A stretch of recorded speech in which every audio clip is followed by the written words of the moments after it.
नमस्कार दोस्तों, इस वीडियो में बात करने जा रहे हैं रितेश पांडे जी की एक और न्यू होली सॉन्ग के बारे में। दोस्तों सॉन्ग का नाम है टूटल पिया के पिचकारी। टूटल पिया के पिचकारी। दोस्तों इस सॉन्ग को कब और कितने बजे और किस चैनल से रिलीज किया जाएगा सब कुछ बताएंगे, तो वीडियो को पूरा देखें। पूरा देखने से पहले वीडियो को लाइक कर दें और चैनल को सब्सक्राइब कर लें।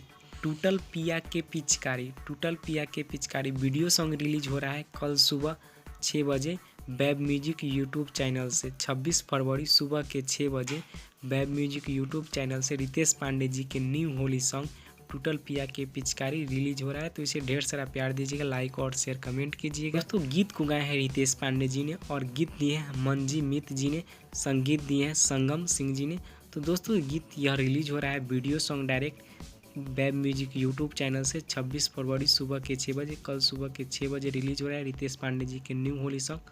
तो भोजपुरी के ऐसे खबर जानने के लिए हमारे चैनल को सब्सक्राइब करें।